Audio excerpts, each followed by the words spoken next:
Welcome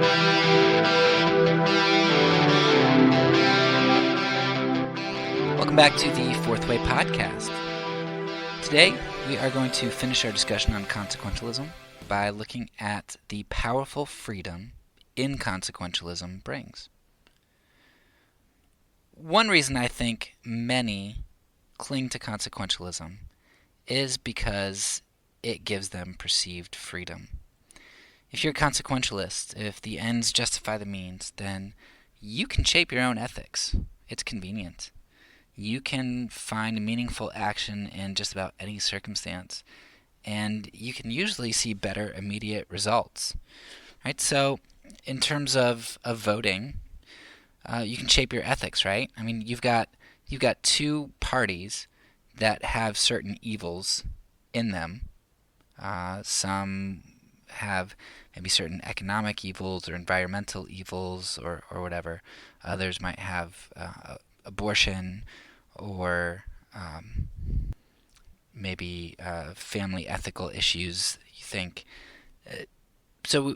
But you get to decide. You get to decide which one's weightier, which one are you able to compromise with. You can choose which one's good and which one's not, even though they're both bad. You can, in voting, you can find meaningful action in a circumstance because you need to vote. You need to have control. And so you can choose your side, choose your ethic, and then perform a meaningful action. And then you can see better immediate results, right? Because you can vote and then you can see the result of that vote. And if your group wins, then you get to see that result immediately, and that's good. And consequentialism just feels good. If we use it in terms of lying to Nazis to save Jewish lives, you can see the immediate result. If you lie and the Nazis go away, then great, you get to see your result. In an ectopic pregnancy, you get to save a life right away. You don't have to wait and hope and pray. You just save the life. Consequentialism gives us power and control and determination, and we love that. However, there are many freedoms that inconsequentialism holds that consequentialism does not. And I know that to most people, inconsequentialism sounds terrible because it sounds like that's just this stale holiness that is binding. And it prevents you from exerting control. So I want to give you reasons why I think inconsequentialism is a true source of freedom. First, it gives us the freedom to be finite. There's a wonderful sermon by Tim Keller on God's sovereignty, and in it he tells the story of how he became the pastor of Redeemer. And he says, I became the pastor of Redeemer because a door was left open 6 inches. And you're like, what in the world is this guy talking about?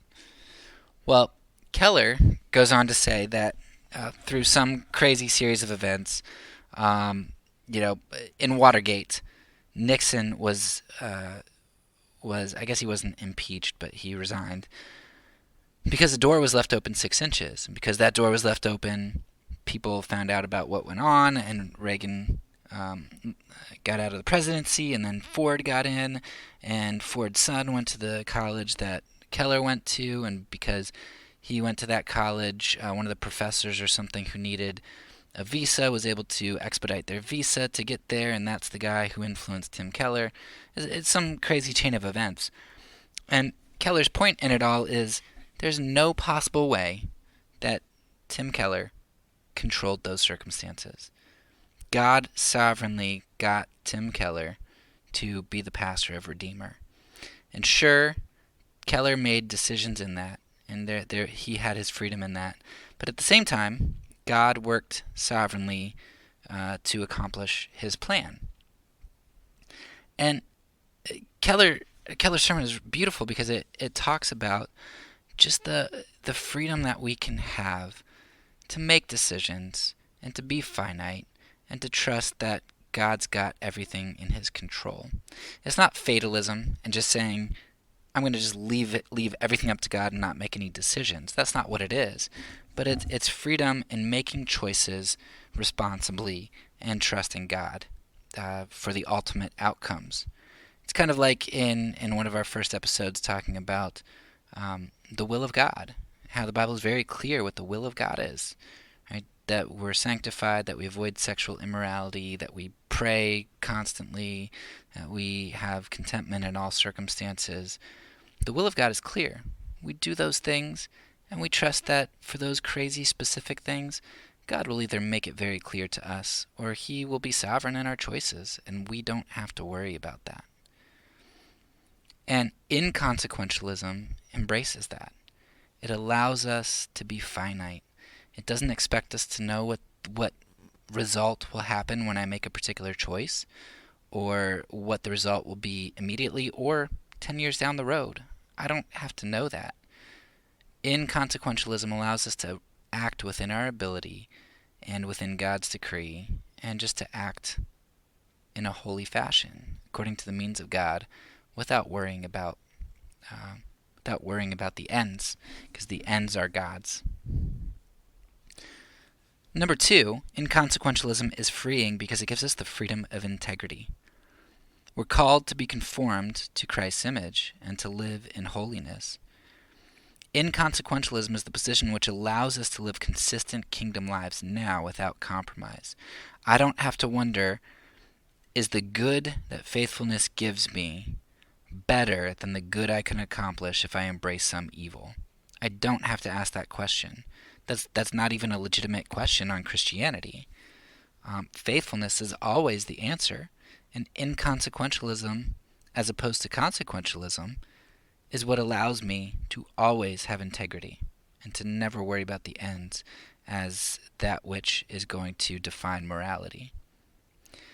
We may live in a fallen world, but our call is not to live fallenly in that world.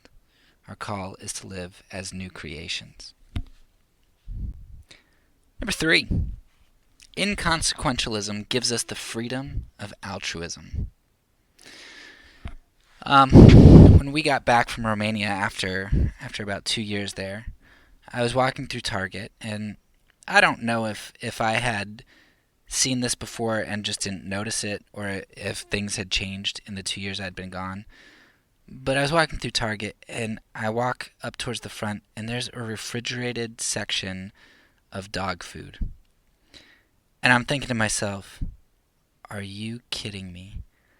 I thought I was in like the Hunger Games, where you've just got all of this opulence and this just ridiculousness that we're paying electricity in who knows how many stores to refrigerate food for an animal,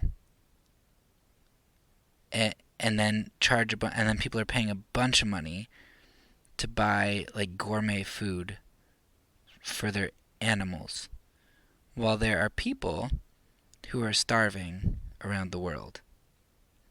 It blew my mind.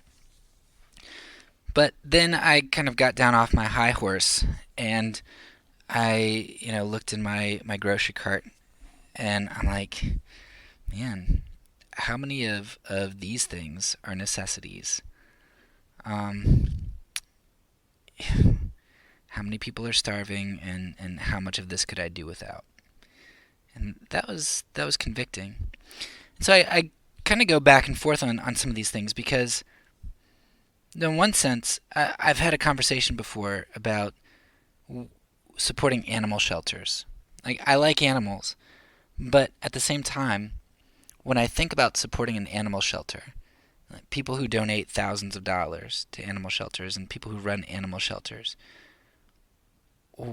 when you have human beings starving around the world, or not having access to vaccinations, or whatever it is, how do you justify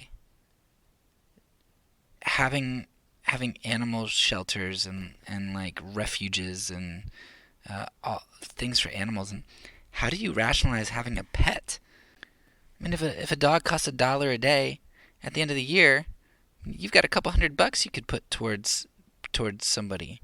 across the world, and there are people living on $1 a day across the world. You could double somebody's salary um, in the world just by getting rid of your dog, and that's not even counting the medical bills and everything that you need to get for them. But then, of course, you can go down that rabbit hole too, with anything, the sports you play, the car you drive, the house you live in. You could always do with less rooms. You could do with less horsepower. You could do without so much. And you can spend a lot of time on this issue thinking about it, and just wondering what what's good. And I think my ultimate conclusion here was helped so much when I embraced inconsequentialism. Because on consequentialism, if good is determined, if morality is determined by the greatest good, then we are damned for a lot. Because when I bought that ice cream cone yesterday, that was $3 that some kid in the world needed to live. How many damnable actions do I do every day? How many non-essentials do I buy? And then you could go even further. If I buy some backpacks for some needy kids in my community, that's very nice. Kids can use backpacks to go to school. They won't be made fun of as much because they don't have backpacks. Their difference won't be as noticeable. But for the price of buying a couple kids backpacks, I could feed a kid for a couple months. I mean, it seems like backpacks and not being bullied is much less of a good than helping somebody survive. We see a similar sort of argument come up from an atheist who is pro-choice, and who throws this conundrum at Christians, and he says, "Hey, look, if you were in a fertility clinic, and all of a sudden there's a fire, there's a toddler trapped in one room, and 1,000 embryos, fertilized eggs, trapped in another room, who do you save? The one toddler, or the 1,000 fertilized eggs?" Now, if you're a consequentialist, saving 1,000 lives, if you truly are pro-life and you truly believe that an embryo is a life, then 1,000 lives is worth way more than one. Nevertheless, everybody says the toddler. Nobody would save the embryos. And for the one or two people who say they would save the embryos, they only say it because they recognize that they have to say it to be consistent. But nobody, or almost nobody, ever would save the embryos. And the atheist is like, I wonder why that is. It's because you intuitively know embryos aren't worth saving because they're not human persons. But that's true on consequentialism. But on inconsequentialism, we can go down a different road. We can say, look, God loves humans. That's true. But God also loves His creation. He loves nature, and so for you to save a dog from an animal shelter, that's a good thing. That's good to do because we're supposed to steward the world. Buying your kids an ice cream cone, I mean, if you bought it for them every day, or if you're I don't know, I'm sure there's certain idolatries and wastefulness and stewardship issues that you can have, but is it inherently wrong to buy your kids an ice cream cone and let them have the joy of eating one? No, I don't think so. But that's not the greatest good that you could possibly be doing. Yeah, but we recognize that there are many goods in the world, and it's not our job to try to do the greatest good. If I buy some kids some backpacks instead of sending money to Africa for a kid to eat, it's good. I've helped kids get a backpack. because in their lives, um, that's important for them to have, to be able to go to school, to not get bullied. Like that's a good thing. On consequentialism, there's pretty much nothing. Uh, no altruism exists, because I can guarantee you that just about any action you perform is never the greatest good, and that's just a problem. God's world is very good. There are lots of goods, and on consequentialism, you just can't really ever experience that. I'll dig more deeply into that when we do the series on abortion, and I'm going to spend a lot more time on the toddler and embryo scenario. Um, but the point is that we can choose to do a good, and that's okay in God's good world, because He's sovereign, and God is happy that we are seeking to do good in His good world, and He knows that we're finite, and we can embrace our finiteness and do what we can.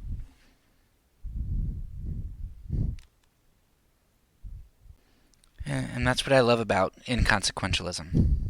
It calls evil evil, and it calls good good. Consequentialism doesn't do that. Sometimes evil is good, and good is almost never good enough. Consequentialism may provide one with the seeming ability to do good through the embracing of evil, but it becomes nearly impossible to do any good. It makes us feel like we have control, but it makes us hopeless. Well, that's all for now. So peace, because I'm a pacifist. When I say it, I mean it.